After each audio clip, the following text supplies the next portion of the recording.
Olá, começando mais um episódio do podcast Vida de Mãe. Sejam muito bem-vindos. A gente está aqui na nossa terceira temporada desse podcast. Se você perdeu algum episódio das outras temporadas, a gente tem mais de 70 episódios no ar. Então eu vou deixar o link de todas as playlists aqui para vocês acompanharem. Tem no Spotify, tem no YouTube, tem canal de cortes, tem Instagram, tem TikTok, dá para vocês acompanharem de qualquer plataforma praticamente, tá? Vida de Mãe Podcast.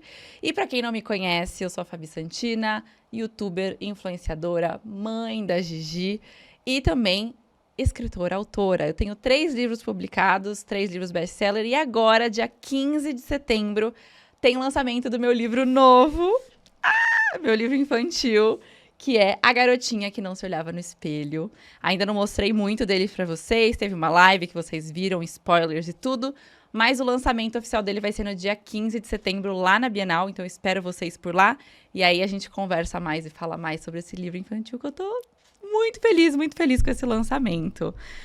Bom, e aqui vocês sabem que a gente gosta de falar sobre as verdades da maternidade, uma maternidade sem filtro, falar das delícias, falar também dos desafios, porque ser mãe tem seu lado bom e tem os seus lados desafiadores também, né? Então a maternidade, ela vem para nos virar de ponta cabeça, mas aqui a gente fala disso, a gente gosta de bater papo com diferentes mães ou especialistas também para ter essa troca real. Então, tem muitos episódios para vocês acompanharem. E essa nova temporada também está recheada de convidados especiais e muitos temas legais também. E hoje a nossa convidada, ela tem uma história de força, de superação, que é a Natália Lopes. Seja bem-vinda. Nath Lopes, vou chamar de Nath. Tá? Mãe do Vini e de 2 anjinhos. Eu também sou mãe de um anjinho. E durante a gravidez, né, do Vini, ela recebeu um diagnóstico, assim, devastador, uma notícia devastadora, mas confiou, seguiu em frente e hoje ela compartilha toda a sua jornada como mãe atípica e também acolhendo outras mães no projeto Voz das Mães, Exato. Que a gente vai falar mais sobre isso aqui também, né, nas redes sociais dela e tudo. E eu queria agradecer você por participar aqui e por contar a sua história pra gente. Obrigada a você, tô muito, muito feliz, tremendo. A gente tava falando que a gente na frente da câmera... Você já é apresentadora, então, filha, mas quando é convidada é outra coisa, mas tô muito feliz, obrigada. Sim. Fiquei muito feliz com o convite, desde o dia que você me mandou mensagem, eu falei, será que é a Fabi mesmo? E você, bora? Bora! E assim, a sua história, ela me lembra, até coloquei aqui um trechinho de um livro pra gente entrar no tema, no livro da Susan Senator, que diz assim: ser uma mãe atípica é descobrir que o amor não tem limites. Que ele transcende as palavras e se expressa na aceitação e na luta por cada pequena conquista.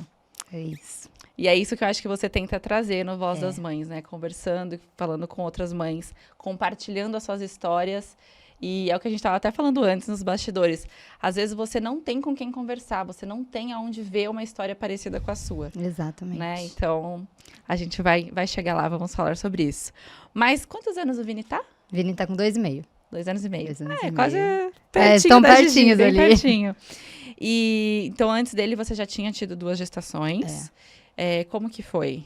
Cara, meu sonho sempre foi ser mãe e o do Robson, meu marido, sempre foi ser pai. Então, quando a gente resolveu liberar pra engravidar, eu não achei que fosse ser tão rápido. Uhum. Eu engravidei 1 mês depois que eu tirei o DIU. Então, isso até pegou a gente de surpresa. Mas é aquela coisa, né? Pô, tá já grávida. Tava querendo, já tava querendo, então felicidade. Faz cartinha pra contar. Escrevi na barriga, ele tomou um susto. Uhum. Então, ele falou, pô, é sério. E isso fluiu. Só que aí eu tive um sangramento, começaram os sangramentos, né? E a primeira ultra que a gente foi fazer, foi aí que foi a primeira falta de empatia médica que a gente teve, que a médica olhou e falou assim, nossa, mas é muito cedo pra você já tá fazendo ultra, será que vai vingar? A gente nem sabe, eu não sabia nem o que era isso. Uhum. E aí a gente já não viu o embrião, né? A gente só viu o saco gestacional e aí a gente ficou nessa até 3 meses, que realmente a gente percebeu que era uma gestação. Até 3 meses. Até 3 meses. Eu tive... Quando eu perdi mesmo, foi no 3º mês. Uhum. Então, aí a gente ficava nessa expectativa, né? Será que foi algo tardio, alguma ovulação tardia e tal? Mas o médico já sabia que não tinha nada, que já era ainda embrionária. Uhum. Mas ele foi acalmando a gente, falando aos poucos, sabe? E aí, logo depois de 3 meses, eu engravidei de novo. Mas já querendo ou também, Não, assim, aí na foi surpresa? na surpresa. Porque a médica falou, não precisa parar de tentar. Deixa acontecer. E a gente deixou, eu esqueci. Assim, eu tive um luto muito grande na primeira perda. Falo que a segunda eu nem senti tanto quanto a primeira, mas a primeira foi horrível. Eu não sei, eu tive uma perda, mas depois da minha filha, né? Então, eu primeiro tive ela, e aí quando ela já tava com um ano e pouco, eu queria engravidar de novo, engravidei, tive uma perda. Meu, foi um mês nessa de... Eu fazia exame a cada 2 dias, exame de sangue, aquela coisa. Exato. E aí eu não passei por outra depois, então eu não sei, acho que depois que você tem uma perda, quando você tem uma segunda gestação, você não fica, você fica uma felicidade contida ali. Você, tipo, fica no, mas será? Será que vai dar certo? Tipo, você não comemora tanto, Não. você não se entrega tanto, eu acho, né? Eu lembro que assim, na segunda, eu contei pro meu marido, já mais ou menos, eu já contei numa cartinha. Tipo, já não fiquei tão assim. E aí, logo depois, eu já tive os primeiros sangramentos. E aí, eu falo que assim, a primeira eu sofri muito, a segunda eu meio que entubei, eu guardei, sabe? Eu falei, vamos deixar pra lá e vamos seguir a vida. Só que eu não sabia que eu tinha sentido tanto. Depois que eu fui entendendo, porque aí, numa terceira, que foi o que aconteceu com o Vini, é ir no banheiro e ver se o papel tá sangrando. Você já fica naquela tensão. E eu acho que você fica a gravidez inteira nessa tensão, Exato, né? inteira. Porque eu falo isso, eu falo, a minha primeira gravidez eu não tive nada. Então, assim, foi tudo super mega tranquilo, nenhuma intercorrência, nada. Então, quando eu engravidei da segunda vez, também foi isso. Tipo, já saí contando pra todo mundo, imagina, não tem nada, não sei o quê. E aí, hoje, assim, qualquer pessoa que conta pra mim que tá grávida, eu falo, espera os 3 meses. Tipo, eu falo, não querendo ser pessimista, mas é que... Não, mas você sabe o que eu percebi? Que o falar sobre a gestação e depois que você perdeu, pelo menos pra mim, é mais por mim hoje do que pelos outros. Porque assim, eu contar gera uma expectativa na outra pessoa, sim. Só que eu ter que contar que eu perdi é muito pior. Eu ter que contar da gestação do Vini, de tudo que estava acontecendo, era muito pior. Porque às vezes você quer ser acolhida e você tem que acolher a outra pessoa, porque a outra pessoa tá mal. Não sabe como lidar. Não sabe como lidar, e aí você fala, não, tá tudo bem, eu tô bem com a situação.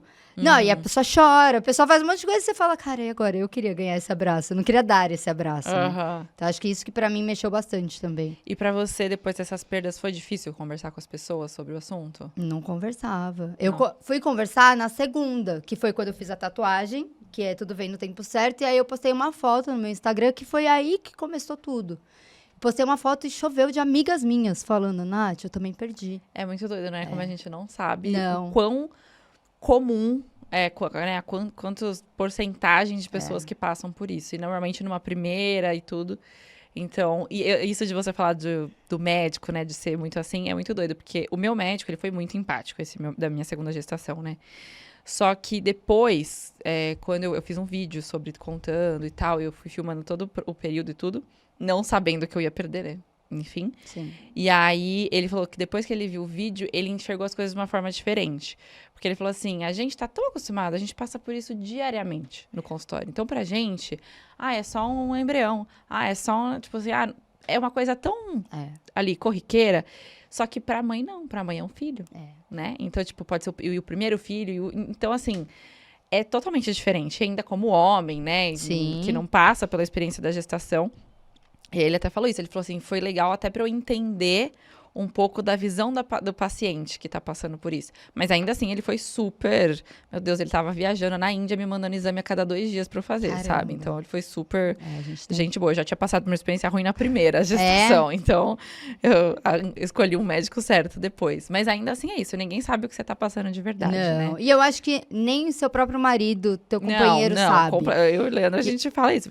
Pra ele, foi uma gestação que não deu certo. Pra mim, foi um filho que eu perdi.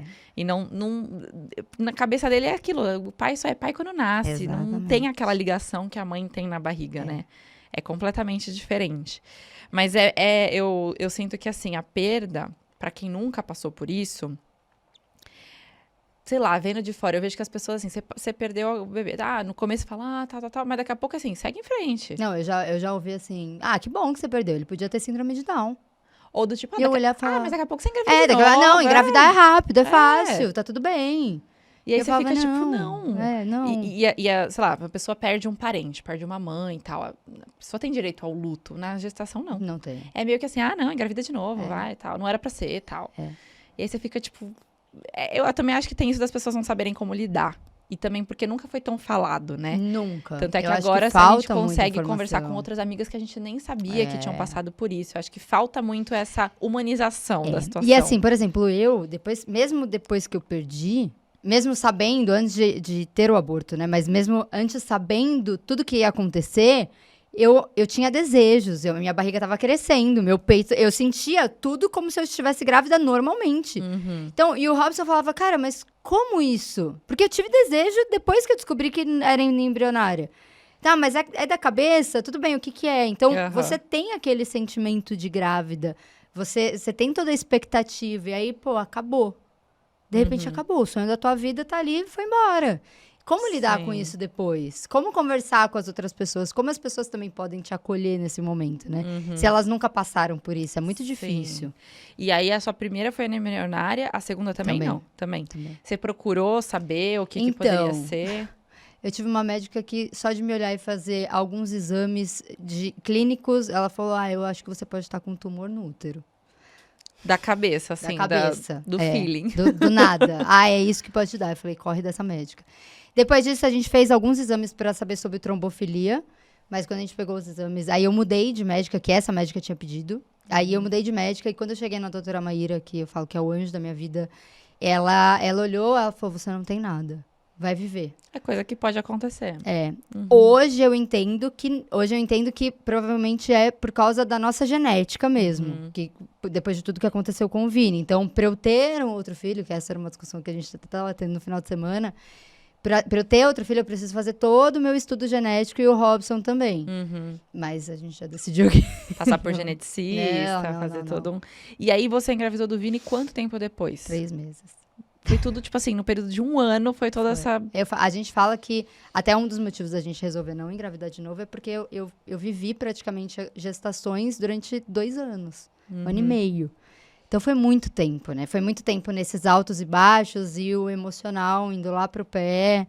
Então, agora que a gente tá voltando a viver como um casal... Depois dos 2 anos que as coisas já vão... tem isso da maternidade, né? E o nosso que ainda foi maior ainda. Sim. Não, e fora todo o medo também, né? Das gestações anteriores, todo... A cabeça dá uma... Tipo, você não vai falar, não vou engravidar tranquilamente. Você já vai ter todo aquele medo, todo aquele receio. Claro que isso não é impedimento pra nada, né? Não. Acho que é claro que a vontade tem que ser maior do que tudo isso. Mas é isso, é uma escolha, cada um. O episódio anterior, a gente falou sobre filhos únicos. Tava aqui com uma psicopedagoga falando sobre isso. Porque o Vini vai ser... A Gigi também. Então, aqui a gente tava falando justamente sobre isso, né? Da decisão de ter só um filho e dos prós, dos contras, das brigas de irmãos. Justamente sobre isso. De cada vez mais o quanto as pessoas estão optando por ter só um filho, muita né? Gente. Por várias questões. Por opções pessoais, por questões financeiras, falta de rede de apoio, enfim, Exatamente. né? O mundo tá meio doido também, tá meio complicado. Mas... É isso, eu acho que tem que ser a vontade de cada um. Em compensação, tem gente que quer ter 3, 4, 5, 6. Exato. Tá tudo bem também. Eu acho que cada um sabe o que é melhor pra sua família. Eu né? tinha vontade, a gente fala sobre isso, a gente tem vontade. Só que, cara, eu acho que o medo hoje, depois de 3 gestações completamente conturbadas, porque do Vini, a gente tava com 3 meses, você fica apreensiva até o 3º mês. E aí, um pouquinho logo depois veio o diagnóstico dele. Então, a gente curtiu muito pouco tempo a gestação sem problemas, né? Então, isso pra gente, eu falo, eu não passo de novo. O meu emocional eu não aguento. Não aguento. Sim. Descobri eu comecei a ter crise de ansiedade depois disso tudo. Então, agora tem que cuidar da saúde. Sim. E como que você descobriu o diagnóstico? Você já sentia que tinha alguma coisa? Foi do nada? Do nada. A gente tava com 18 semanas. Eu lembro que, assim... A morfológica de 1º trimestre foi eu tava super ansiosa, porque tá tudo bem, 12 semanas, entregamos, e minha médica brinca com isso, ela fala, entreguei o 1º trimestre, a Natália vai viver. Tipo, acabaram todos os seus problemas. Só que não. E aí, a gente viveu até 18 semanas mais tranquilos. E aí, na segunda morfológica, né, no segundo exame, do 2º trimestre, a gente tava lá, cara, eu levei minha sogra, levei a madrinha do Vini, a filha dela de 10 anos, tava tudo ali com a gente e tal. E aí, a médica fez os primeiros exames, que elas não entraram. Aí entrou todo mundo A gente tava conversando, ela falou, Nath, vai andar, porque eu não tô conseguindo medir algumas coisas, tal. Andei, fiquei pulando na sala, pra ver se ele mudava, que ele tava ao contrário, né? Então, ela precisava medir o tórax dele, que era o principal, que ela não tava conseguindo. E não conseguiu direito. Só que ela chegou na frente de todo mundo, ela falou, olha, eu tô vendo aqui, os ossos longos do Vini, eles estão encurtados, então o Vini vai ter nanismo. Só que o tórax dele é muito pequeno. Então, quando ele nascer, provavelmente ele não vai sobreviver. E ela falou assim, na com frente de todo mundo. A minha sogra é o primeiro neto dela. Tipo, ela tava naquela expectativa. Uhum. A Manu, com 10 anos, veio me abraçar e falou, tia, mesmo se ele for nascer pequenininho, a gente vai amar ele do mesmo jeito. Gente. E eu sou a pessoa que eu odeio me expor. Uhum. Eu odeio ser exposta. Uhum. Naquele momento eu lembro que eu peguei meu celular, só mandei uma mensagem pro Robson, eu falei, E eu ele só não queria tava estar lá. sozinha. Não, o Robson tava do meu lado. Tá. Eu falei, eu só queria estar sozinha com você aqui. E aí o Robson olhou pra médica e falou, doutor, e ela deu laudo, né? Então no laudo tá escrito isso. E aí ela fala sobre a possibilidade dele não sobreviver. E aí o Robson olha pra aquilo e fala, doutora, eu só posso pedir pra Deus, então? Aí ela falou, o que eu tenho são números. Tipo, é isso. E acabou. E só. Aí a minha sogra depois ela falou que voltou lá.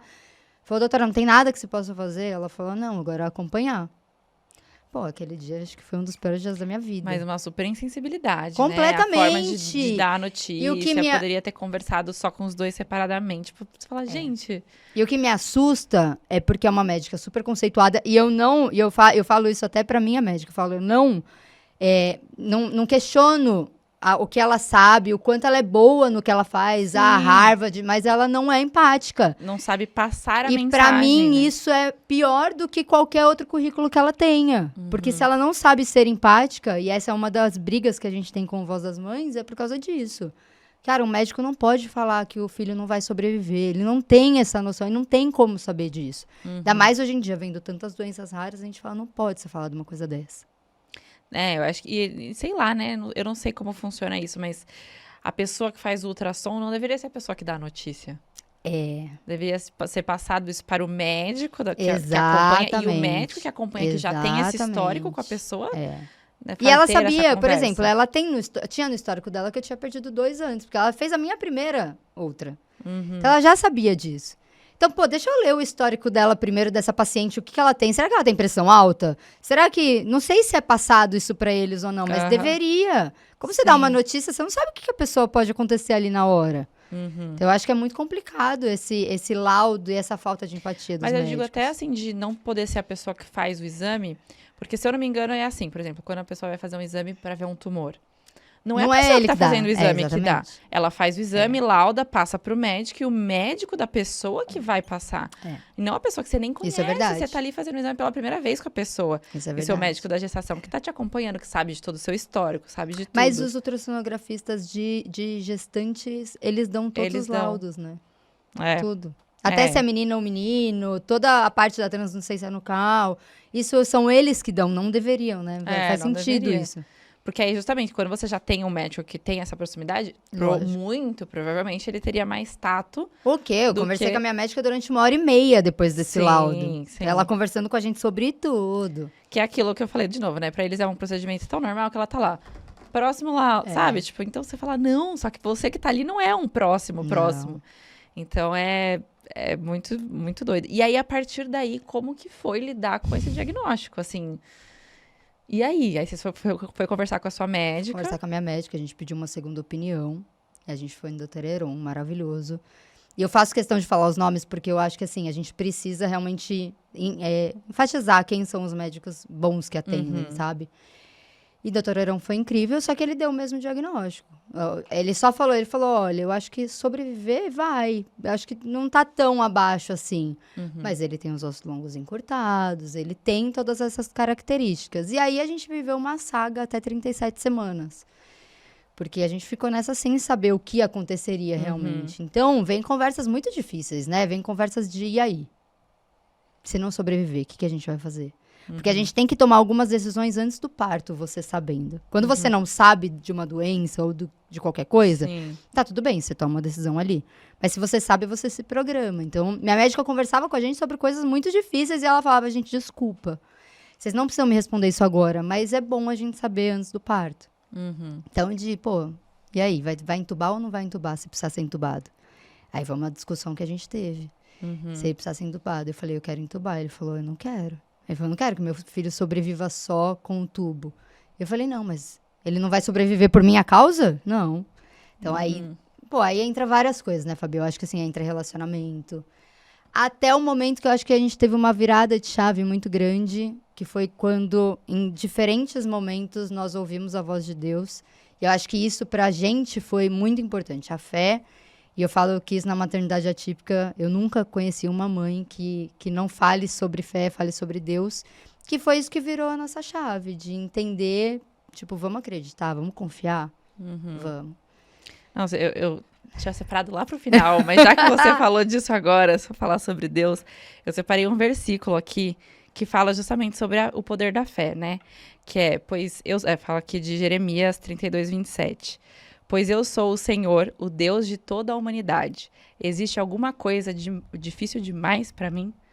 Então é isso. Eu acho que quando você se acredita e quando é pra ser também, eu acho que é isso. Deus, ele coloca quando é pra ser, é pra ser. Então, mas cabe a nós também acreditar, né? Com certeza. Eu acho que assim, eu brinco que na minha casa só tocava pagode. E aí, de repente, começou só a tocar o louvor. E eu não era uma pessoa que escutava louvor. Eu não tinha nada assim. Eu tinha minha conexão com Deus, que hoje eu entendo que era mais desconexão do que conexão. E aí, só que o Robson, ele ama ouvir louvor, e ele começou a tocar, e eu falava, pô, cadê o pagode dessa casa? E aí ele começou a ouvir pagode de louvor. Começou a ficar mais difícil ainda. Mas até um dia que ele falou, cara, ouve esse louvor aqui. Ele tava tomando banho, eu lembro da cena, que parecia que aquele louvor tava assim, entrando na minha mente. E eu falei, não, a gente precisa confiar. E aí eu comecei a aprender a conversar com Deus, e aí eu questionei, eu pedi perdão, e eu pedia pelo Vini, a gente conversava muito com o Vini, eu acho que as nossas orações, o Robson tem uma ligação com ele até hoje que é bizarra, então a gente fala que a gente teve a contagem regressiva do Robson com ele, que pra mim foi Deus, sabe? E até o momento que eu tava tomando banho, e eu ouvi Deus falando comigo claramente que eu precisava ter um projeto chamado Voz das Mães. E aí que eu entendi como era essa missão, que eu falo que eu tenho o mapa mental na minha cabeça até hoje, de tudo. E hoje eu entendo que tudo tá sendo seguido, sabe? Sim. Mas, ao mesmo tempo, eu pedia muito pra Deus pra ele fazer um milagre na minha barriga. Foi aí que eu comecei a falar sobre isso, porque a gente tinha muito medo. Falei, eu vou gravar um vídeo, eu vou contar o que tá acontecendo. Foi bem na época que o Thiago Leifert e a esposa dele começaram a falar sobre a filha, sobre a Lua. Eu falei, cara, a gente precisa começar a falar sobre isso, porque as pessoas não sabem o que tá acontecendo com a gente. Vamos formar uma corrente de oração. Sim. Aí eu gravei um vídeo contando. O nome da displasia do Vini que tinham dado pra gente era displasia esquelética tanatofórica. E assim, se você joga no Google, aparecem as piores coisas possíveis. Então eu falei, a gente precisa mostrar que e ter mais informação. Vamos ver se a gente conhece alguém. Vamos ver se a gente descobre se alguém já teve esse diagnóstico. Eu ia pesquisar a todo momento. Então, foi aí que a gente começou com tudo isso. E eu imagino também, assim, já tendo passado pelas duas perdas, aí a gestação, veio o diagnóstico, e aí você fica, assim, até o final naquela do o que esperar, né? Ainda mais tendo esse diagnóstico de pode não sobreviver e tal. Você fica naquela do me programa, faço o quartinho, não faço o quartinho. Você fica na, né? Não fiz. Não Quer dizer, fiz o quarto no final, bem no final, que foi quando a gente falou, cara, eu vou fazer tudo.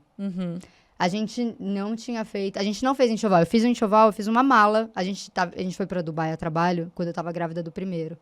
Que até o médico falou, não, vai. Ele já sabia, né? E aí, a gente foi e eu fiz o enxoval dele. E aí, a gente já tinha um quarto, minha mãe já tinha me dado o quarto, que aí a gente fala sobre expectativas, e minha mãe já tinha me dado o quarto. E aquele quarto foi o que a gente fechou a porta e falou, tá, deixa aí. Deixa lá. Bem no finalzinho da gestação, eu queria muito fazer as fotos de grávida e de parto. E aí o Robson falava, cara, eu não vou fazer, eu não quero fazer. E aí foi quando ele ouviu Deus falando com ele. E aí, você não confia? Faz. E aí a gente começou a botar tudo, vamos começar a fazer as coisas. E aí a gente fez. Mas as nossas conversas eram, tá, esse quarto tá lindo, tá perfeito. E se ele não sobreviver, o que a gente vai fazer com ele? Simplesmente fecha a porta? Mudo daqui? Era muito, a gente ficava mais parte do tempo no quarto do Vini. A gente curtia o quarto do Vini na expectativa, né, de ficar imaginando ele chegar, imaginando ele ali, mas ao mesmo tempo eu morria de medo de me frustrar. E aí, se eu fico esperando ele chegar e ele não volta, e ele não vem, como que a gente vai fazer isso? Mas é difícil, o pensamento, ele fica indo e voltando a todo momento, né? Então, a gente falava, cara, aceita o dia ruim, quando o dia não tá bom hoje, aceita, deixa pra lá, só vive ele, porque tinham dias que a gente falava, cara, não vai dar certo. Aí era difícil. E no decorrer da gestação, depois do diagnóstico, teve mais alguma coisa? Mais alguma intercorrência, sangramentos? Teve. A displasia esquelética, uma das características que ela dá na gestação é o aumento de líquido amniótico. Então, eu tava com 5 meses com uma barriga de 10. E aí, a minha médica falou... Aí, teve um dia que eu falei, eu não tô aguentando de dor. Cheguei no hospital, meu colo do útero já tava super apagado, super encurtado. E aí, minha médica falou, Natália, você tem 2 opções. Ou a gente faz a aminocentese, que você pode pegar o líquido e mandar para o laboratório para descobrir o que realmente o Vini tem. E faz essa retirada de líquido que você vai se sentir melhor. Isso é mais por você. Se você não quiser fazer o exame, é mais por você. Ou você deixa e ele vai nascer prematuro. Porque eu tava com 23 semanas. Caraca, e é muito prematuro. Muito prematuro. Aí eu falei, não. Só que eu não tinha essa noção, tá, Fabi? Eu acho que isso é uma coisa importante, porque eu acho que quando a gente passa 23 semanas, o que é a prematuridade? A partir de quando é? Se você não estuda, eu estudei isso muito pouco. Eu fui estudar mais sobre parto e tal. Sim. E eu não entendia o que era uma criança nascer prematura. Eu fui entender isso depois que o Vini nasceu. E aí, enfim, a gente falou, não, vamos fazer a retirada do líquido, porque eu preciso estar bem, eu quero estar bem comigo, quero conseguir andar e tal, porque senão eu ia viver só de repouso. E aí a gente fez, eu tirei 1,5 litro, só que é uma agulha desse tamanho, que eles enfiam na sua barriga, dentro do útero. O Vini brincava com a agulha, tipo, de tentar pegar a agulha. Eu não consigo, eu acho que eu passaria mal só de... Não, e você tá ali, eu tava deitada, eu não conseguia nem deitar 100%. Eu tava deitada aqui, assim. Aí, quando eles foram retirando, eles vão retirando com uma seringa grandona, de 1,5 litro. Então, quando eles vão retirando, a minha barriga foi diminuindo e eu fui conseguindo relaxar. Aí, quando faltava, acho que 2 ou 3, eu falei, não, agora eu posso ficar o tempo que for, porque eu tô bem. Só que aí tem o risco, porque a bolsa pode estourar. Tem o risco de você estar enfiando uma agulha dentro. Então, pode acontecer. Sim. Então, você assina um termo, sem cirúrgico. Então, é tudo, né? Então, é aquela atenção. Depois disso, veio ainda mais o diagnóstico. Aí, a gente viu que o corpinho dele estava de um formato. E aí, a gente teve o nome da displasia esquelética tanatofórica, que poderia ser. Então, eu acho que isso... E você fez o exame do líquido? Não. Não. O que aconteceu? Eram 40 dias para esse exame sair o resultado. 40 dias ia bater muito próximo com o nascimento do Vini. Aí é um exame extremamente caro, porque ele não vai pelo convênio, ele é extremamente caro. E ele ia sair muito perto. E se o Vini nascesse antes? Se acontecesse qualquer coisa antes? Eu falei, cara, não vai adiantar. Porque era uma questão de 5 dias de diferença para as 40 semanas. Eu falei, existe a possibilidade, que a minha médica falava isso, a possibilidade do Vini nascer antes é muito grande, por causa do líquido, né, que vai aumentando. Porque senão você vai ter que ficar fazendo retiradas a todo momento. Tanto é que a gente só fez uma retirada e eu falei, não quero. E o Vini nasceu de 37 semanas. E foi esse problema que você falou de que ele poderia nascer antes, se você se você não fizesse nada. Se eu não fizesse. Mas com 34 semanas, a gente internou de novo. Eu tive que internar de novo, ficar completamente em repouso. Não, mas porque ele tava... O meu colo do útero começou a encurtar. Ele quase nasceu novamente.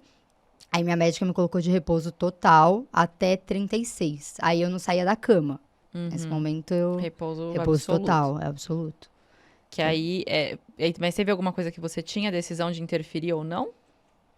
Não, só se acontecesse. Se acontecesse dele nascer, aí eu poderia escolher se eu ia entubar ou não. Tá. Agora ali era só o repouso mesmo e... Mas aí foram 2 vezes de hospital. E aí foi casa total, caminha. quietinha, porque não tinha o que fazer. E o parto dele foi cesárea? Aí a gente tomou uma decisão, porque era pra ser normal. E na hora que a gente começou a induzir, porque a minha bolsa estourou na madrugada, e aí de manhã minhas contrações pararam. Fui pro hospital, aí a Maíra perguntou, Natália, você quer continuar em casa ou você quer ir pro hospital? Eu falei, Maíra, eu tô tranquila, mas eu quero ir pro hospital. Porque eu sei que eu vou começar a ter ansiedade por isso. E aí fui pro hospital, e lá ela falou, Natália, sua bolsa, você não tá tendo contração. Então a gente vai ter que ou esperar 48 horas ou induzir. Eu falei, eu tô muito tranquila agora. Eu prefiro induzir, porque se for mais pra frente, eu posso ter crise de ansiedade, alguma coisa assim, então eu prefiro não. E a gente começou a induzir. Quando a gente foi ligar o soro, o coração do Vini começou a oscilar. Aí começou a oscilar muito. A gente se olhou e eu falei, gente, não, cesárea agora, esquece. Aí eu só lembro da cena que eu entrei no banheiro pra fazer um xixi. Aí eu falei só pro Robson, vem comigo. Eu falei, como que você tá em relação a isso? Ele falou, cara, o corpo é teu, o parto é seu, você vai escolher o que você quiser. Tá tudo bem, e eu tô com você. Eu falei, então vamos pra cesárea, porque eu preciso saber o que vai acontecer logo. Ele falou, eu não vou aguentar. E aí a Maíra falou, Natália, se você quiser ter a experiência do parto normal, eu falei, Maíra, eu vou ter experiência pra ter que ser cesárea de qualquer jeito. Não vamos correr risco com o Vini. Vamos deixar E as talvez coisas só poderia te deixar acontecerem. mais ansiosa Exato. ali, né? Porque quanto tempo poderia levar também. Isso era uma das coisas que eu tava morrendo de medo. Mas antes era uma coisa que você se planejava, assim, o parto normal era o que você queria. Era meu sonho de vida, muito. Mas é aquilo que falam, né? Não é a gente que escolhe. Nem Tem uma um hora ali que pouco. você tem que falar o que é melhor e ponto, né? Não tem muito isso. E você fez alguma coisa pra se preparar pra chegada do Vini, sabendo de todas essas incertezas? Cara, pedi muito pra Deus, mas assim, eu deixei o quarto dele pronto. Mas aconteceram várias coisas, né? O meu sogro faleceu bem no dia do meu aniversário e a gente já tava grávida. Eu já tava grávida. Então, o Robson, né, nesse momento, ele entrou num momento muito difícil pra ele. Então, eu falei pra ele, cara, vai pra terapia, por favor. Porque eu preciso de você bem. Porque é muita coisa acontecendo, né? Então, ele foi pra terapia, então ele me ajudou muito. Ele falou, pô, você não vai? Eu falei, não, agora eu preciso ser forte, eu não quero mexer nisso. Eu falei, então, eu vou ser forte. E eu tenho muito essa coisa na minha cabeça, tipo, tem que fazer o que tem que ser feito, vamos fazer e depois a gente vê as consequências. E tá tudo bem. Então, depois a gente descobriu um monte de crise de ansiedade, né? O emocional foi lá pro pé. Com tudo isso, não tem Mas, nem como. não, mas de preparação, não. Eu acho que a minha conexão com Deus foi a preparação maior que eu tive. E eu tentava, o que eu mais fazia era tentar encontrar o que poderia acontecer. Então, ele vai precisar entubar. Como funciona isso? Isso de estudo, de informação, isso eu ia muito atrás. Comecei a conversar com muitas mães que tinham filho com nanismo. Então, aí entrei no Instituto Nacional do Nanismo para conversar com o pessoal lá. A Juliana, presidente, me ajudou muito. Porque aí eles já me indicavam, Nath, pede pro teu médico fazer esse exame. O que a gente consegue fazer com isso? Então, aí a gente foi fazendo nessa parte da doença que tinham colocado que o Vini teria. Sim, então, foi indo atrás de ter mais informação do que poderia acontecer, do que poderia ser. Porque aí a gente entendeu a falta de informação que existe. E vocês começaram o Voz das Mães antes dele nascer? Não. Não, na cabeça, sim. Mas começou a contar nas redes antes. A gente começou a contar nas redes sociais sobre toda a história do Vini. Então, eu comecei a compartilhar tudo que eu tava vivendo. Então, tanto dos exames, tanto do que a gente estava acontecendo, o que eu tava pensando e tal, até o Vini nascer. Aí, depois que o Vini nasceu, foi quando a gente começou realmente a produzir o podcast, a conversar com outras mães, a entrevistar essas mães. Porque a gente entendia que a falta de informação era muito grande. Sim. Então, hoje o Voz das Mães ele é muito maior. E hoje a gente entende a dimensão do quanto a gente precisa falar sobre a maternidade atípica, que é uma coisa tão velada, tão não falada. Sim. E no nascimento dele, teve alguma coisa que... Depois do parto e tudo, como que foi? Teve alguma coisa que te surpreendeu em relação à saúde dele? Tudo.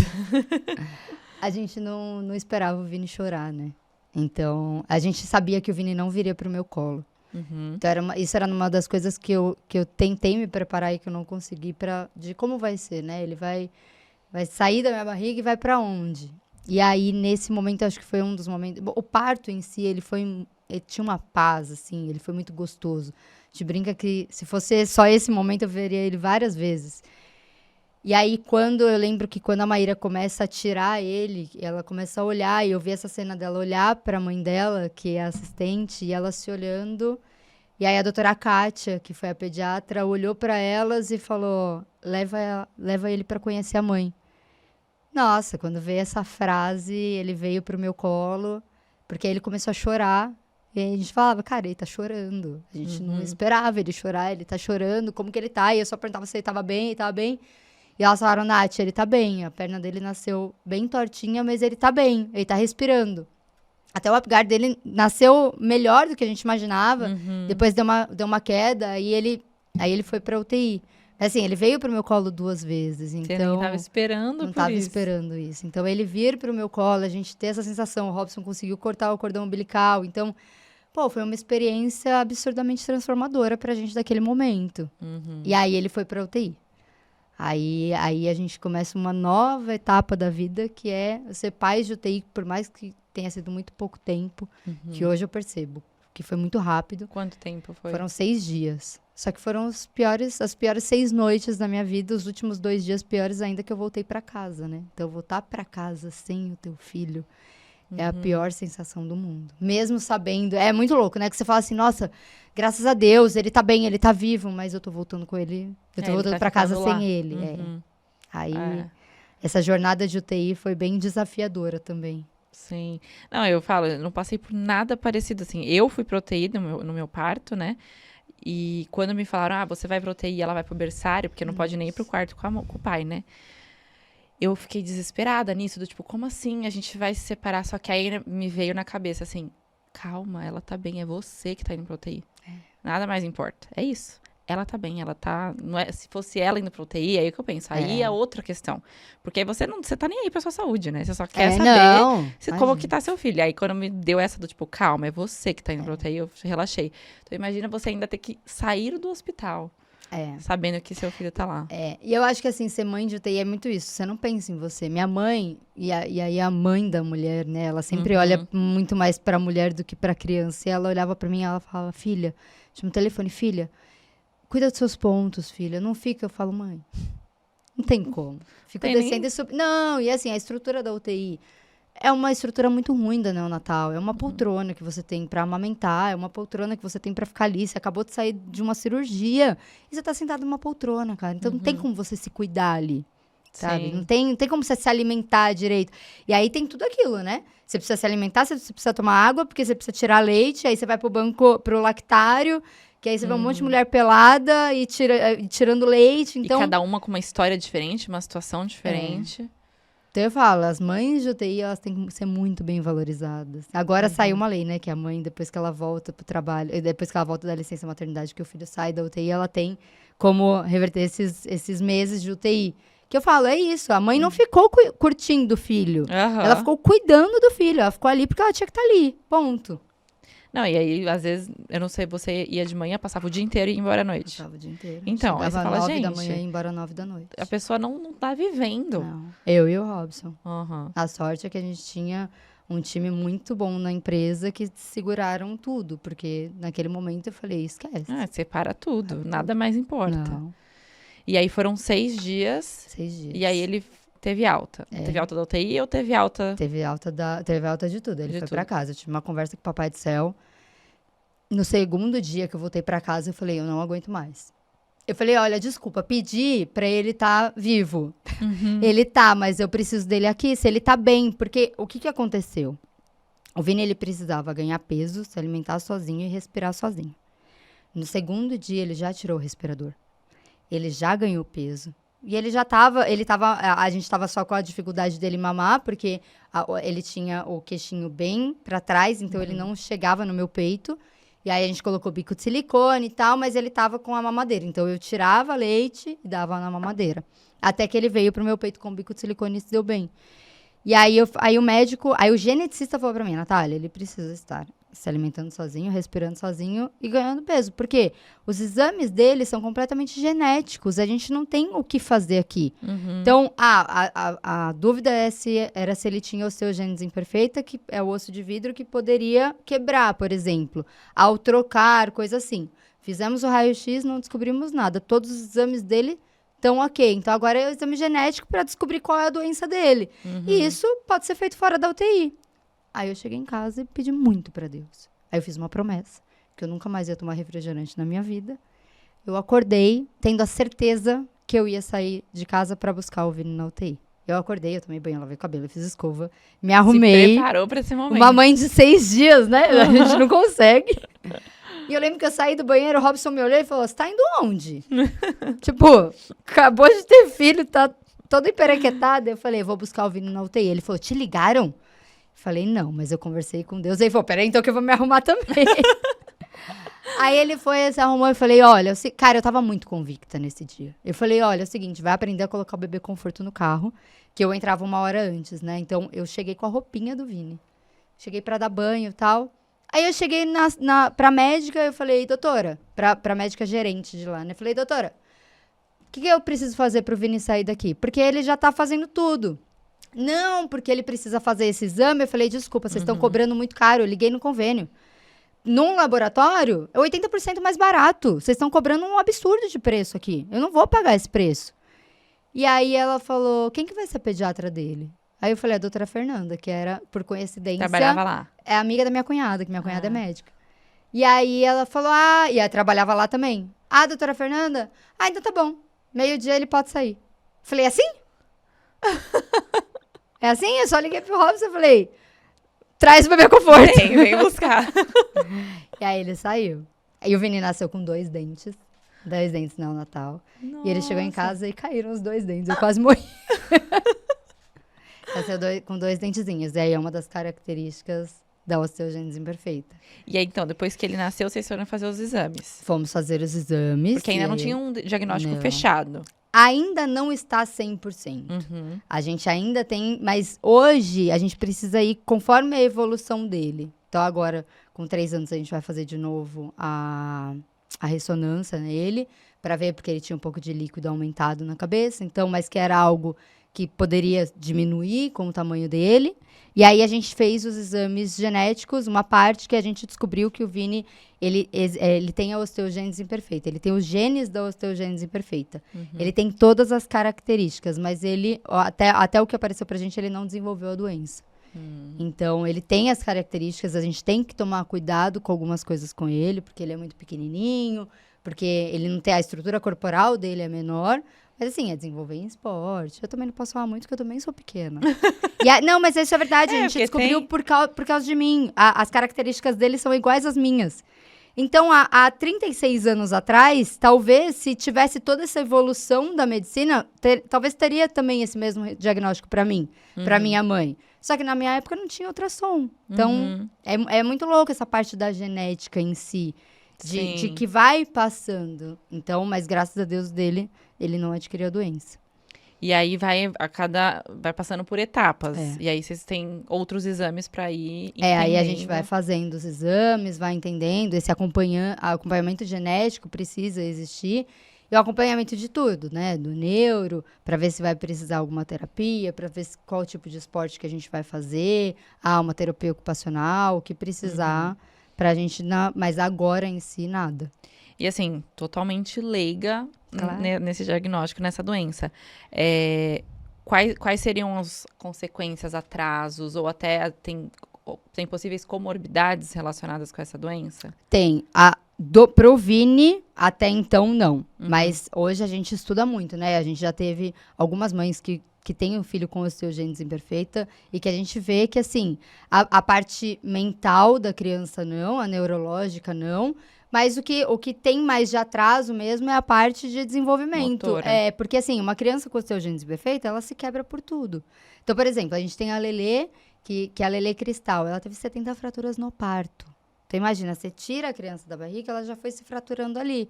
Então, isso, corre risco de vida justamente por causa disso. Então, a criança, ela tem, dependendo da criança, ela tem que ficar mais acamada, ela tem que ficar mais na cama, tem que engessar, tem remédios para isso, porque aí existe o nanismo também.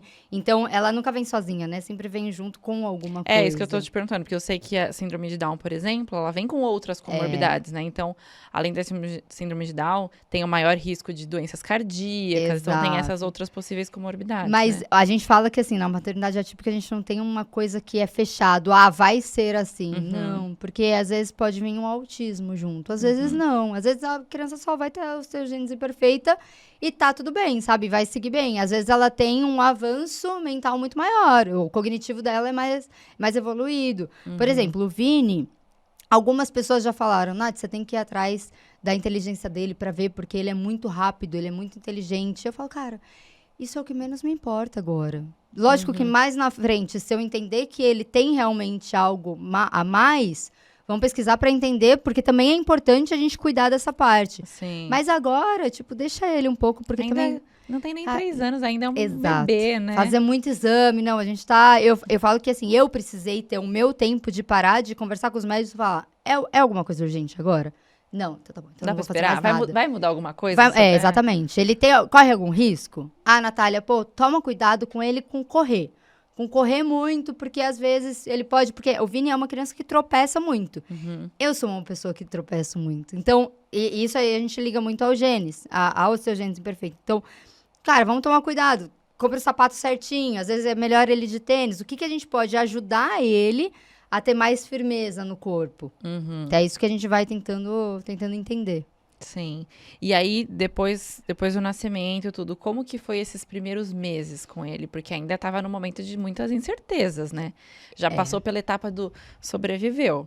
E agora? Eu acho que, assim, agora a gente tá conseguindo viver tranquilo. Porque, assim, no começo era, não troca a fralda, não pega na perna dele. Então, troca a fralda puxando pela fralda. Levanta ele, coloca embaixo. Então, a gente tinha... vai tomar banho. A gente nunca foi de dar banho na banheira, por exemplo. O Robson dava banho no colo com ele, todo com cuidado. A perna dele era completamente arqueada. Completamente. Então, ela foi voltando. A gente sabia que não tinha risco de fratura. Mas, e o medo que você fica? E assim, ele dormia... O Robson, acho que até hoje, ele vai lá e fica colocando a mão pra ver se ele tá respirando bem. Então, o Robson, a gente tinha muito esse receio. E uma das coisas que o Vini tem é a parte de respiração dele é um pouco atrapalhada. Então, por exemplo, uma gripe pra ele não é uma gripe... Ele pegou já bronquiolite, ele teve princípio de pneumonia já. E aí, a gente percebe que o catarro dele é aquele catarro mais denso. Ele é grosso, ele não sai. Ele já engasgou 3 vezes de quase morrer. A Gigi engasgou 2 vezes, que eu tive que fazer a manobra. Quem fez, graças a Deus, fez o Robson. Eu falo que, assim, o Robson, um dos vídeos que ele mais assistiu pra sair da UTI foi o do desengasgo, que ele morria de medo. Não, mas eu penso assim, do desengasgo. Eu tive que fazer tal. Só que, e o medo de fazer a força, machucar, né? Porque, tipo, no meu caso, você já fica com esse medo, sendo que não tem nenhuma questão do osso, imagina você pensar em fazer, porque é uma forcinha ali que você faz. Na hora eu falo, nem sei se eu pus força demais, porque na hora você só pensa de desengasgar. Não, mas ele aqui, ó, tá. Aí eu falei, calma, pelo amor de Deus. Não. Aí o menino roxo, olho esbugalhado. Cara, aquele dia, eu lembro que eu peguei o Vini do colo dele, a perna dele tremia. Ele olhou pra mim e falou assim, eu achei que ele fosse morrer no meu braço. Gente, é uma das piores sensações do mundo. Sim. É muito... E parece que um vai ficando... Aí você fala, cara, mas eu tinha medo do parto, agora o meu medo Os medos vão virando outros medos, muito, é isso. Meu Deus. Não, mas é isso, eu penso assim, você falou que agora que vocês estão começando a viver. Só que isso é meio que assim, basicamente, qualquer maternidade... Já é meio que assim, os primeiros 2 anos são os anos que você já fica mais tenso, porque tudo, né, um bebê pequenininho, né? E aí tem um plus aí, né? Porque tem todas essas questões de ir atrás do diagnóstico, os medos e tudo mais. Então, tipo, é meio que isso. Agora que as coisas vão se acalmando. A gente foi fazer um retiro da igreja. E aí, no retiro, eu percebi, né? Eu falei, cara, eu tô vivendo com medo da morte do Vini. Eu tô há 1 ano vivendo esse medo. Qualquer coisa, eu tenho medo. Eu preciso me libertar disso. E aí foi onde eu tive essa conexão com Deus para me libertar disso. Mas foi muito difícil. Foi 1 ano que você fala assim, tá, a qualquer hora pode acontecer alguma coisa. Porque você não sabe, quando você lida com uma doença rara, é diferente, por exemplo, de uma gripe, que você sabe que, além da que a gente ouve, 7 dias com remédio, 7 dias sem, toma vitamina C e tal, que você vai melhorar. Pô, você vai engessar uma perna, porque você sabe que vai... dias vai melhorar. Você viver nessa incerteza do que vai acontecer é muito difícil. Você viver sem saber se pode acontecer, como que vai ser o dia seguinte, é muito duro. Então, eu acho que isso era um medo que eu acho que a minha família nem tinha essa noção. Porque é muito interessante, né? Quando as pessoas olham pro Vini, mas ele tá perfeito. Ótimo, que bom, graças a Deus, ele tá, mas... É muito difícil você explicar. Natália, por que você fica pensando tanto nisso? Porque o Robson, pra ele, é assim, o Vini nasceu, saiu da UTI. Ele tá bem? Tá tudo bem, eu nunca mais pensei sobre isso. E eu falo pra ele. Falava muito, né? Hoje em dia não mais, mas... Amor, você não tem medo de acontecer alguma coisa? Não, acho que não. E eu falava, eu morro de medo. Eu acho que é meu maior medo. Porque, assim, quando eu sabia que ele poderia não sobreviver, na minha cabeça eu tô já tentando lidar mentalmente com essa situação, então se acontecer eu já sabia e tal. Mas vir algo imprevisto e acontecer do nada, meu maior medo era ele pegar bronquiolite. Porque na UTI tinha uma menina do meu lado, que pegou bronquiolite e ela tava muito mal. Nossa, aquilo pra mim era ele não pode pegar. Tanto é que eu falo pra minha sogra, esfriou em São Paulo, 5 vezes por dia, soro no nariz dele, pelo amor de Deus. É muito, tudo bem, fica muito. Mas é melhor do que ele pegar uma gripe. Hoje em dia eu morro de medo disso. E rede de apoio? Vocês tiveram rede de apoio no começo? Tive. E teve confiança, porque é isso, de trocar fralda, de deixar com que a rede de apoio te desse esse apoio? Cara, você vai falar que... Porque qualquer mãe já fica meio assim, a gente acha que a gente já sabe trocar, deixar não sei o quê. Até o pai, às vezes, a gente não deixa. É por isso mesmo. Né? Então, como que foi isso? Cara, eu tive sempre... Até os 3 meses, eu e o Robson, a gente tem uma agência, né? Independente do Voz das Mães, a gente tem uma agência de marketing. Então, a gente é sócio, marido e mulher. Então, a gente tá sempre em casa. Então, no começo, a gente falava, cara, a gente não vai precisar de ninguém pra ajudar, no máximo minha mãe, minha sogra e tal, do que ter uma pessoa. Porque eu tinha na minha cabeça que eu nunca teria babá na vida, que eu achava que eu era absurdo. Tinha isso, né? Você menos mãe se eu tiver babá. Exato. Como eu vou cuidar? Imagina, que mãe que sou eu, que fico em casa e não vou conseguir cuidar do meu filho. E aí, chegou com 3 meses, com 2 meses e meio, meu marido abriu a porta do meu quarto, eu estava amamentando, e ele olhou pra mim e falou assim, acho que a gente foi muito rápido de ter filho. Acho que a gente acelerou muito esse processo. Eu olhei pra cara dele e falei, o quê? Agora não dá pra voltar atrás, querido. Já tá aqui. Ele vai me matar que eu tô contando isso. Eu falei assim, agora, na minha 3ª gestação, depois de tudo que a gente passou, tu tá de sacanagem comigo, né? Aí ele falou, eu não imaginei que fosse ser tudo isso. Eu falei, eu também não, mas... Ele falou, cara, eu preciso de você de volta na empresa. Eu falei, que bom. Tá bom, vamos conversar sobre isso. E aí a gente começou a pensar nas estratégias que a gente ia fazer. Então aí com 3 meses a gente contratou uma babá pra ficar com o Vini. E cara, como é difícil, né? Ter segurança na pessoa. E não foi a babá que conviveu mais com ele. Nossa, ela não ficou muito tempo. Ficou acho que uns 2 meses com a gente, né? Mas eu tinha a minha mãe perto. Minha mãe era 5 minutos da minha casa. E a minha sogra, que era longe, mas cara, minha sogra, primeiro neto... Uma coisa incontrolável de falar, sogra, preciso que você venha pra cá, vem pra cá. E aí eu fui voltando aos poucos. Então eu deixava muito o Vini na minha mãe e minha sogra vinha muito lá pra casa pra me ajudar. Aí tipo, mas eu acho que eu sempre pensei em, cara, eu preciso fazer isso, eu vou voltando aos poucos. E a minha rede de apoio sempre foi as pessoas que estavam ali do meu lado. Então, por exemplo, a namorada do irmão do Robson, várias vezes a gente precisou sair pra gravar e ela passou tardes lá em casa. Tipo, nunca não sabia, ela cuidava do irmão dela, mas não tinha essa coisa tanto com o Vini, mas ficava pra caramba, eu falo, me ajudou muito. Então, a gente foi tendo essa rede de apoio, e eu falo, minha mãe e minha sogra tá em São Paulo, cara. Minha sogra, eu falo muito sobre isso, sobre a importância tanto da rede de apoio e da valorização da rede de apoio, porque assim, não é obrigação da minha sogra sair do Rio, vir pra São Paulo, ficar a semana inteira, na casa de filho, na casa de nora, é um saco, lógico que é. Mas ela despenca pra cuidar do Vini, que eu falo, é um amor. E minha mãe também sempre esteve com a gente aqui. Hoje minha mãe tem a estrutura dela lá no Rio, então quando a gente vai pro Rio, a gente fica na casa dela. Mas eu acho importantíssimo, importantíssimo. E eu falo, cara, eu não tô com babá hoje com o Vini, porque minha sogra tá aqui. Mas logo, logo eu sei que eu vou ter uma pessoa pra me ajudar também, porque senão a gente não dá conta, Fabi. Não dá. A gente não consegue fazer nenhum dos dois direitos, nem a parte do trabalho, Não. nem a parte da maternidade e nem a parte mulher, se cuidar, não tem como, é muita coisa. Ele vai pra escola? Não. Ainda não, vai É que vocês acabaram de mudar também, né? A gente acabou de mudar, a gente fica entre Rio e São Paulo ainda, uma vez por mês a gente tem que ir pro Rio. A gente tem algumas coisas agora esse ano que eu falei, cara, vai ser mais, a gente tem viagem pra fazer. Eu falei, vai ser mais fora da escola, e aí tem que ter aquela coisa, né? Porque a gente já ouve todo mundo falando que entrou na escola, é gripe, é vírus, é um monte de coisa acontecendo. Eu falei, eu preciso de estrutura agora. Infelizmente, agora eu tenho que olhar pro meu trabalho. Eu mudei toda a minha estrutura pra São Paulo, então a gente precisa desse momento. Então, eu não posso vir doente agora. E não que... É muito louco, porque as mães, elas não... Elas têm muito medo de falar isso, né? Pô, eu preciso agora cuidar da minha vida. Eu preciso ter um final de semana. Eu preciso viajar. Eu preciso fazer minhas coisas. E a gente tem medo de, pô, o que as pessoas vão falar disso? E eu vejo isso como é muito doido, porque assim, a minha filha tá com quase 3 já, né? E eu já fiz algumas viagens, eu e meu marido, A gente sem precisa ela. conversar sobre isso. Eu vou fazer mês que vem. E aí eu recebo 2 comentários opostos. Um do tipo, nossa, que legal, também preciso fazer isso, preciso me inspirar lá. E do tipo, nossa, meu filho tem, sei lá, 10 anos e eu nunca deixaria ele pra viajar sem ele, não sei o que, não sei o que lá. Também tem escolhas, e o que a pessoa quer, o que ela não quer e tal. Mas eu acho que, assim, existe vida além da criança.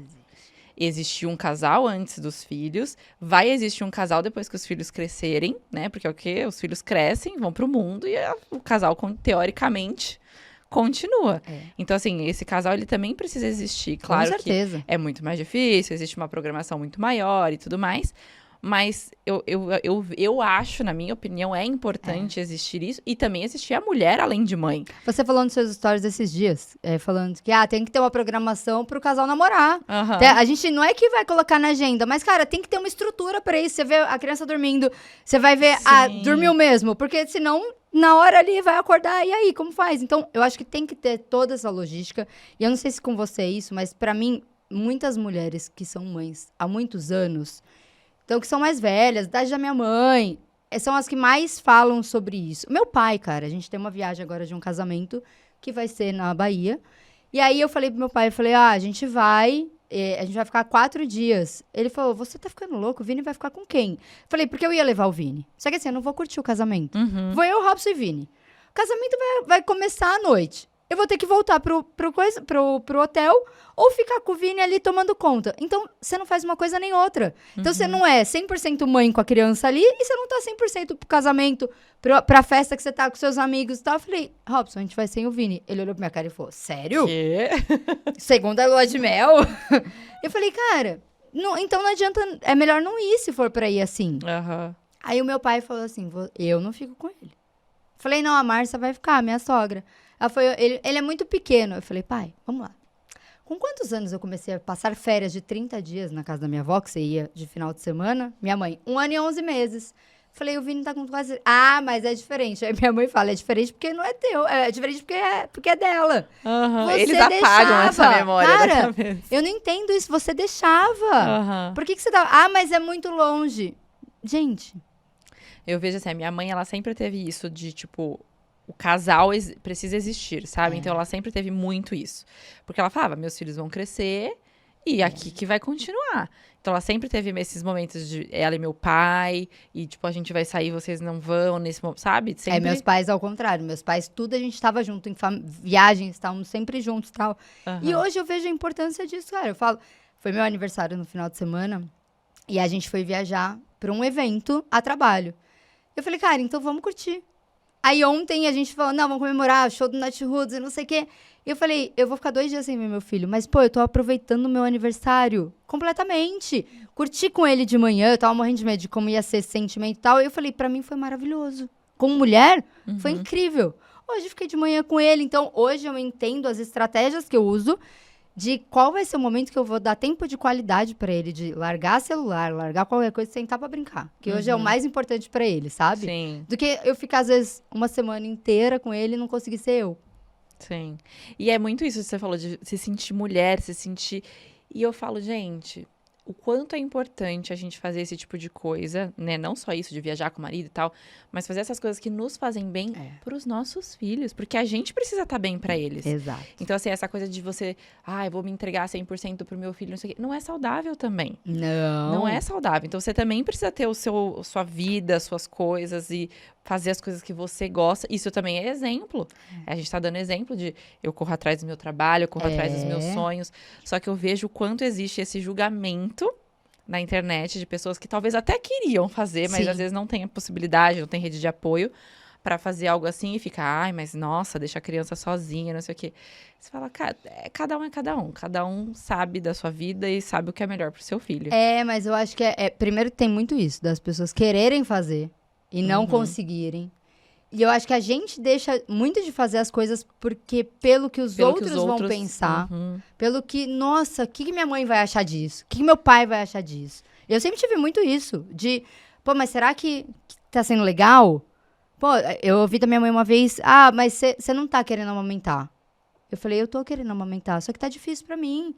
E hoje, a gente conversa sobre isso. Hoje, a gente já teve uma conversa de eu falar, mãe, você me falou isso nessa época, pra mim foi muito difícil. Ela falou, eu não tinha a menor noção.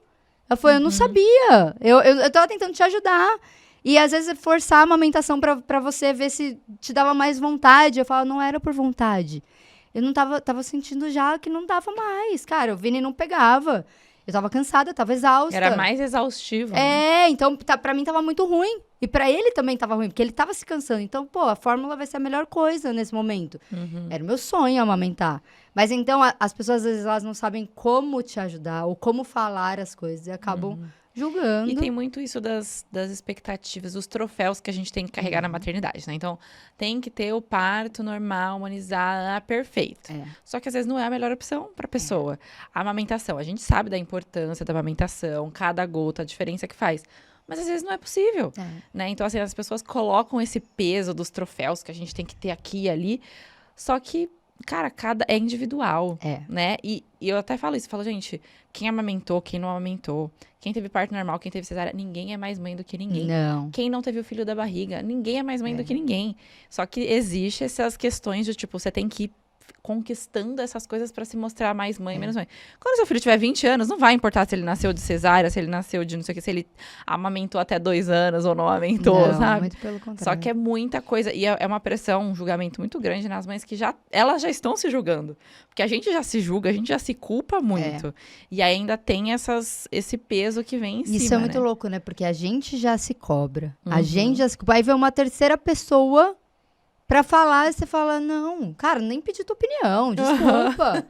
Eu lembro que, assim, quando o Vini nasceu, às vezes eu postava alguns stories, aí teve uma vez que eu coloquei aquele filtro de olheira, brincando. Tô cansada pra caramba. Aí veio uma pessoa e falou, ué, não rezou tanto pra ele ficar vivo, agora tá reclamando que ele não tá dormindo? Aí não pode reclamar, gente, não pode mostrar pera, são coisas completamente diferentes. Cara, eu amo meu filho. Eu brinco, eu falo assim, eu amo fazer meu filho dormir. 15 minutos, não 1 hora.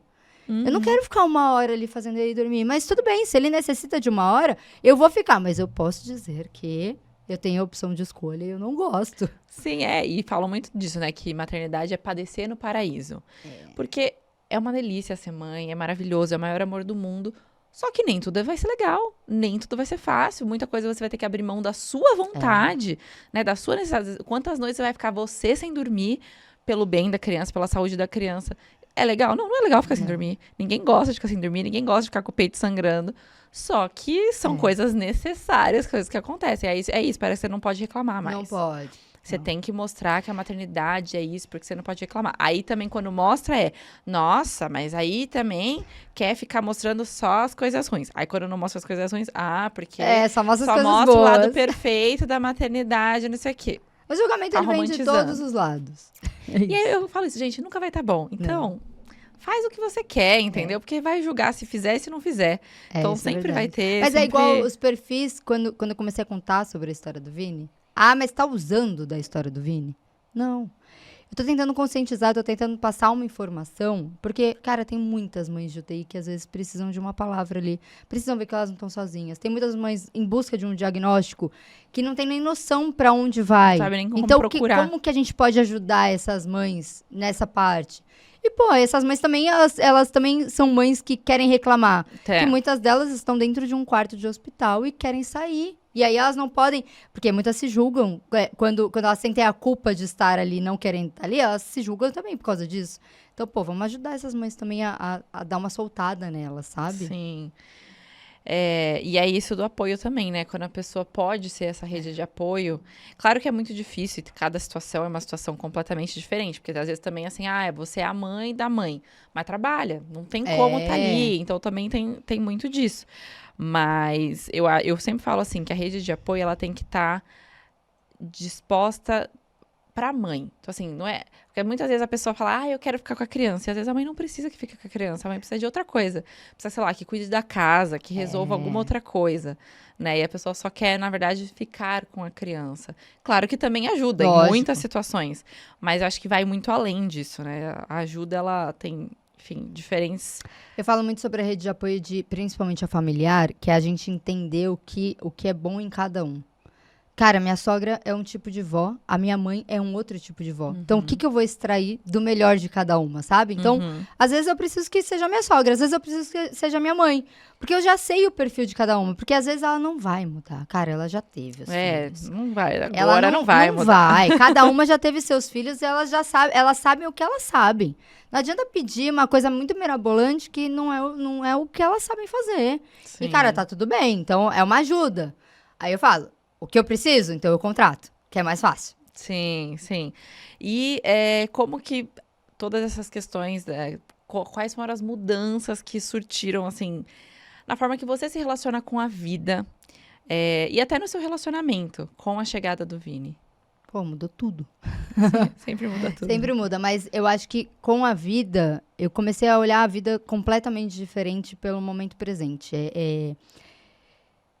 A história do Vini, todas as histórias que a gente ouve no Voz das Mães são coisas que transformam muito a gente, né? Então a gente ouve de crianças tanto de superação, quanto crianças que faleceram, mas que teve uma superação por trás disso. São histórias muito emocionantes, né? Então, pô, pra mim foi uma mudança de vida, de chave, de tudo.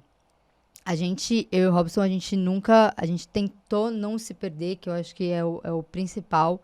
Mas já chegaram momentos da gente conversar e falar, cara, se a gente continuar por esse caminho aqui, vai vir a separação. É isso que a gente quer? Não. Então, vamos mudar a rota? Porque é mais difícil ainda, né, Fabi? Porque é igual você e o Leandro que trabalham juntos, né? Também estão ali no mesmo espaço. Então, são muitas coisas. Porque é a empresa, é a agência, né? É a família, é o casal, é o filho, são as duas cachorras. E mais o Voz das Mães. Então, tem hora que você fala, cara, e aí? Tipo, não é essa... Não, vamos mudar o caminho. Então, a gente precisa, eu acho que todos os dias tentar melhorar, tentar estar bem e tentar extrair o melhor do que é cada um. Eu comecei, acho que, me olhar como mulher e tal agora. De olhar e falar, não, peraí. Eu quero isso daqui pra minha vida, eu quero cuidar do meu filho, mas o meu profissional hoje, ele tá pesando um pouco mais, então eu preciso cuidar disso. E pra vida, eu acho que a história do Vini é uma superação, realmente. Se eu olho pra trás, eu não lembro como eu passei cada dia, sabe? Não tem um dia que você fala, esse dia foi o pior. São tantos que foram tão difíceis, que você olha pra trás, às vezes você fala, não tenho do que reclamar, cara. Mas tá tudo bem se eu reclamar. Tá tudo bem porque é uma nova etapa, mas a gente não pode reclamar e vamos olhar sempre pra diante, pro positivo. O que pode ser melhor? O que a gente pode tirar dessa história? E aí, aquilo, né? Os desafios sempre vão surgir. A vida de ninguém tá isento de passar por alguma coisa. Então, eu acho que assim, a gente tem o direito de reclamar, sim, independente da situação. Porque ninguém sabe como é estar na pele do outro, nem quem tá morando na mesma casa. Porque é isso, mesmo o marido e a mulher numa gestação, ninguém tá passando pela mesma coisa. É diferente. Então, e é muito fácil julgar estando de fora, né? Completamente.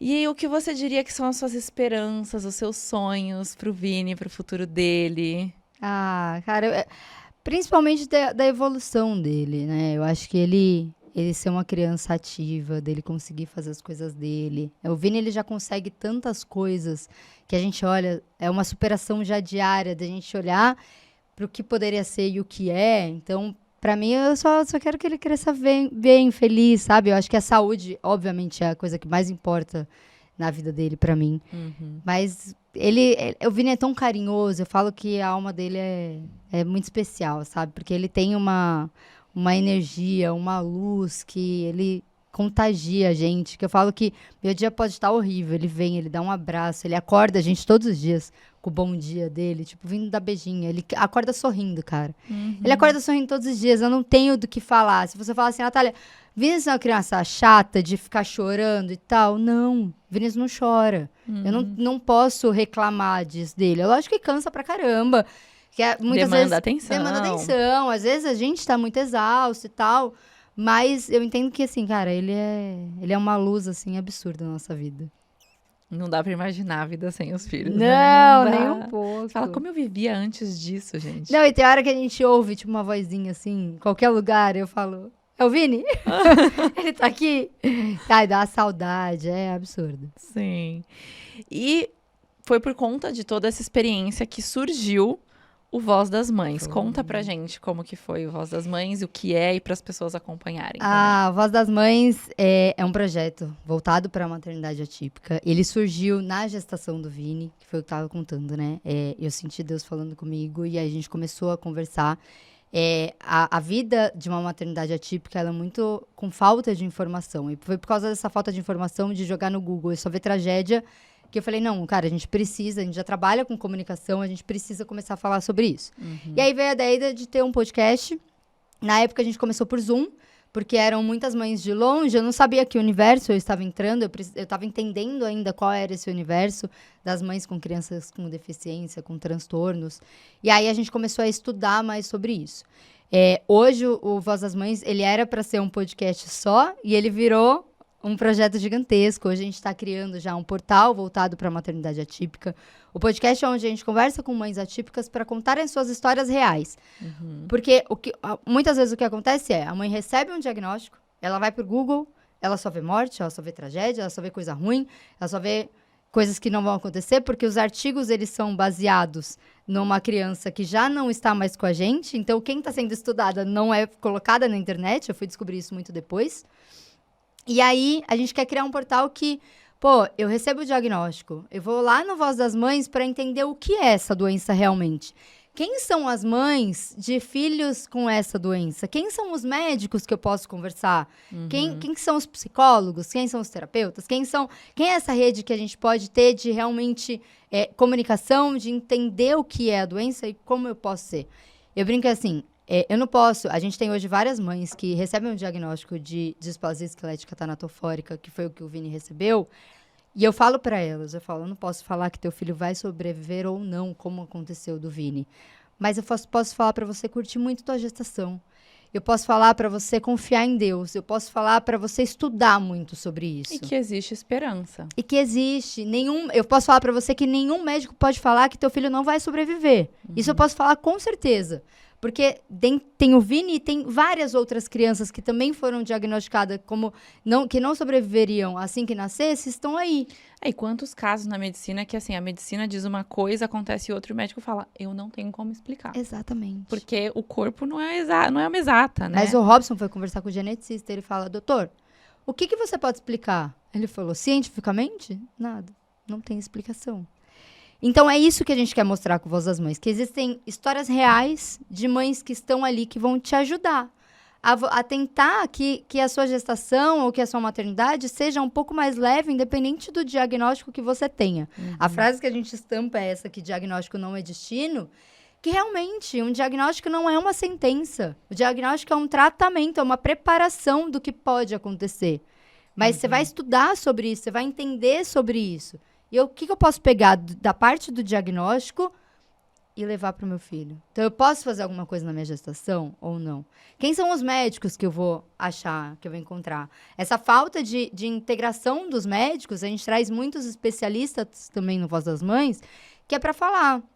Então, por exemplo, a gente tem uma doença rara ali numa gestação. Você tem que procurar um geneticista. Eu não procurei, eu não sabia. Então, quais são os médicos que você tem que ir depois que você tem um diagnóstico? Você pode conversar com um neuro, você pode conversar com um pediatra, vai entender sobre o diagnóstico que você tem e o que você pode fazer para ser melhor para o teu filho, para ter uma gestação melhor, para ter um acompanhamento melhor. Isso pra mãe também. Então, a Uhum. gente começou a fazer eventos. Então, a gente fez um evento no Vasco que foi incrível. Um dia antes do Dia das Mães, onde a gente levou as mães, a gente levou as crianças com deficiência, a gente deixou elas numa quadra. E elas estavam fazendo um presente para as mães. Então, tinham psicomotricistas, tinham músicos que estavam ali. E elas, numa vivência onde tinha nutricionista, tinha psicólogo, cuidando delas. Então, a gente tem que cuidar de quem cuida, sabe? Porque eu falo que a maternidade atípica, ela é muito solitária, ela é muito sozinha. Sim. Então, o que, que a gente vai fazer para ajudar mais essas mães? Então, a gente já tem um grupo de psicólogos ali para conversar com essas mães. Então, a gente pegou uma conversa de uma das mães falando, cara, eu não quero mais viver. Eu sei que meu filho tem uma data limite, que foi o que a medicina colocou para ele, e eu não quero ver esse dia acontecer. Na hora, eu já liguei para a psicóloga que tá com a gente, eu falei, acolho. Então, vamos lá. Então, é isso que a gente está tentando implementar. Então, é um grupo de apoio, é o portal, são os eventos. Então, é trazer essa maternidade atípica, é contar mais essas histórias sobre doenças raras, sobre transtornos. Muito legal. E assim, parabéns. Obrigada. Como você disse, foi um chamado. Foi. Acho que era seu propósito, era sua missão. Mas parabéns, muito lindo. E eu tenho várias pessoas para te passar de indicação, vários quero. contatos, Já tá? quero todos. Já fui pensando aqui em várias pessoas, conforme você foi falando. Tem uma psicóloga só de mães atípicas, tem Olha. um pediatra, que é o pediatra da minha filha, ele tem uma clínica só de síndromes raras, Uau! que é um integrado com vários, tem pediatra, tem neuro, tem, enfim, tem Importantíssimo. terapias, tem várias coisas. Então, agora que você está em São Paulo, tenho agora a pessoas gente em tá São com o estúdio Paulo. aqui, vamos começar a gravar Tenho também. pessoas em São Paulo para te passar, para te indicar. E obrigado por compartilhar sua história. Eu acho que é sempre muito inspirador. Eu sou uma mãe que não sou uma mãe atípica, então a gente vê, assim, tem muitas similaridades e tem muitas diferenças. E eu acho que é sempre importante a gente... Eu tô aqui para mostrar isso. Existem milhares de questões na maternidade, existem milhares de lados. Eu falo com médicos também. A gente entra em diversos assuntos justamente para alcançar o maior número de pessoas e trazer essa informação para o maior número de pessoas, até para as pessoas, como você falou, não tem muita informação e às vezes só delas escutarem uma história que pode nem ser a mesma, nem ser o mesmo diagnóstico, mas parecido pode trazer uma luz, pode trazer um caminho. Né? Então, esse é o objetivo. Então, eu queria agradecer você mais uma vez. Vou deixar todas as redes para vocês aqui, o link também para vocês acompanharem tudo do Voz das Mães, da Nath, tudo é no seu mesmo, né? É o Nath Lopes Rodrigues. O Voz das Mães. O Voz das Mães, não. A gente deixa o Voz das Mães mais como institucional, né? Pra colocar então, eu vou deixar cortes. tudo para vocês aqui embaixo também. E, bom... Eu queria agradecer a todo mundo que está acompanhando, que está ouvindo. Esse foi só mais um episódio da 3ª temporada. Teremos mais por aí, todo domingo, às 18 horas, no meu canal do YouTube, Fabi Santina. Também tem no Spotify. Temos o canal de cortes, TikTok e Instagram, Vida de Mãe Podcast. E lembrando o lançamento do livro novo, muito em breve, dia 15 de setembro. Meu livro infantil, A Garotinha que Não Se Olhava no Espelho. Vai sair aí para as mamães lerem para os seus filhos, para suas filhas. Estou muito animada com como vocês vão receber esse livro. Estou com uma expectativa muito grande. E é isso, gente. Até o próximo. Um beijo. Tchau, tchau. Tchau, tchau.